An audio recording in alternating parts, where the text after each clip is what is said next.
Responder, o que o Joel e a Raquel estão discutindo é justamente essa questão da legitimidade, porque o Lula ele surfou bastante no antibolsonarismo na corrida eleitoral. A gente viu ali, em boa parte, claro que há outros elementos, essa disputa do antibolsonarismo com o antipetismo.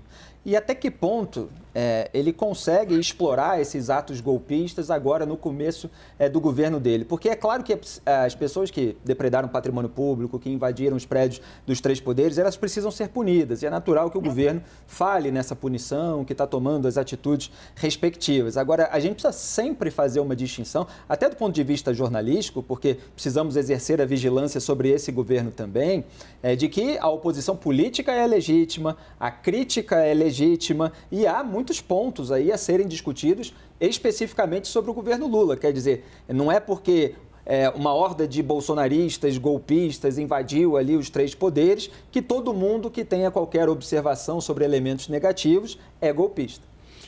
Porque senão a democracia ela está sempre, nos últimos tempos, correndo o risco de virar papo de redes sociais. Exatamente. Né? Então aí começa a aparecer Bolsonaro com cara de diabo, Lula com coraçãozinho, e fica essa miséria toda típica das redes sociais. Agora, sem dúvida nenhuma, os bolsonaristas parecem uma espécie assim, de patetas do mal, né? São patetas e do mal no sentido de terem aparentemente tramado algum tipo de golpe. Isso que eu estou chamando de mal. E, evidentemente, que do ponto de vista da imagem, nesse momento, isso cola bem para o PT. Porque o PT, por sua vez, não é, digamos assim, um partido, digamos, não é a virgem no bordel, né? O PT... Não é naturalmente unificador e pacificador. Não é, nunca foi. É mais divisionista. Ele sempre, o PT, antes de existir bolsonarismo, já introduzia uma certa polarização do eu versus os outros. Nós contra eles. Nós contra eles. O PT não tem um histórico, digamos assim, acima de qualquer suspeita nos anos em que ficou no governo. Não é, digamos assim, um grupo de pessoas que chegam ao poder com um histórico absolutamente... Não é nem que isso existe em política plenamente, mas o PT não é um partido que... ele acabou voltando ao poder porque o bolsonarismo era muito ruim. E ainda assim, por 2 milhões de votos. Então, não foi de 7-1, né? E aí, a outra coisa que você fala, inclusive do ponto de vista do jornalismo, eu me perguntei, inclusive, essa semana na coluna da Folha, assim, agora que o Bolsonaro foi embora, e a gente não vai ficar o tempo inteiro xingando ele, a inteligência pública vai fazer o quê? Babar no Lula o tempo inteiro?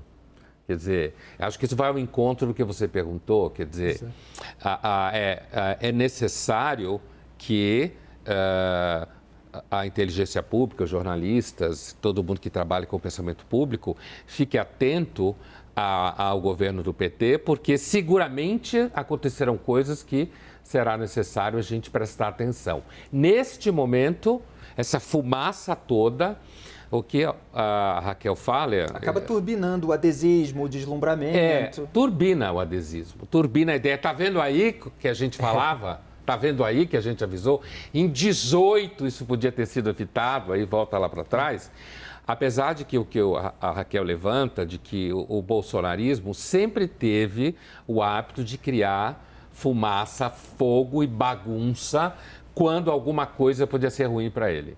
E eu não duvido que o bolsonarismo, se conseguir manter suas bases organizadas e ativadas, não façam isso ao longo dos 4 anos. Eu não duvido que eles sejam capazes de fazer isso. Por outro lado, do ponto de vista de uma oposição institucionalizada, talvez tivesse sido, para a oposição institucional, melhor se o Pacheco não tivesse levado o Senado. Talvez tivesse sido melhor. Porque tanto o Pacheco quanto o Lira já fecharam com o PT, certo? E se tivesse uma oposição institucionalizada no Senado, que é o caso, onde deve haver oposição, é no Senado, na Câmara, nos partidos, talvez isso desse uma chance de você ter um volume institucionalizado de críticas dentro da máquina, que a gente sabe que é corrupta em muitos sentidos, mas talvez isso fosse mais fácil. Mas eu temo que se a base das redes sociais, o Bolsonaro, nesse momento, ela pode trabalhar no sentido de paralisar o governo durante 4 anos, continuamente com essa história, enquanto os petistas alienados ficam festejando. Tá vendo que a gente é legal? Por outro lado, o governo acaba não fazendo grande coisa.